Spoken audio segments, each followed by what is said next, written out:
Zaman çataşıp, kıyın өлкөлөр tuş-tuştan kızıp el жерибиз тарып бараткан чакта bir жакадан баш, bir жеңден кол чыгарып ынтымагыбызды бекемдейли.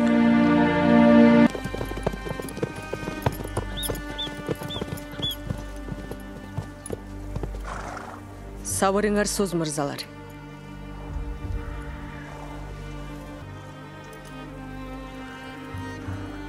Мейлі. Ата-баба калтырган жерди душманга тепсетип тарап кетели. Анда биздин тукумулашка акыбыз барбы? Кокон аскери күчтүү ажаныбыз кымбат. Бирок эртеңки эл азаттыгы урпактарыбыздын бакты сандан да кымбат го. Кан манастын тукуму ушинтип артка качат беле. Тизе бүккөнчө тик туруп өлгөнүбүз артык эмеспи? Илгертен кыргыз качан төшөктө жатып өлчү эле. Кыргыз уулу үчүн найзанын учунда, кылычты мизинде өлгөндөн артыгы эмне бар эле?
Esepsiz kılımdan beri kırgız balasın көкүрөктөгү bir нерсе житирбей сактап келет.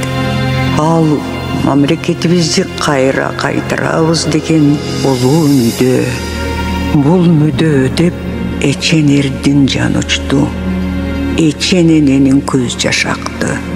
Антсе да көкүрөктөгү ой көнөрбөдү.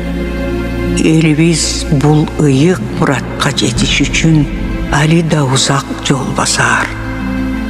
Алайым жолдошубуз ынтымак менен кайрат болсо экен. Далай тар жол тайгак кечүүдө өзөк өзөрттөнөр. Сынбайлы, чөкпөйлү. Энерди эл кызматына туйт. Эл мүдөсү деп жан берген ар бир курмандык бош кетпей, ар намыска айланып, мамлекетибиздин пайдубалында бирге турууга жетелеп баратпайбы?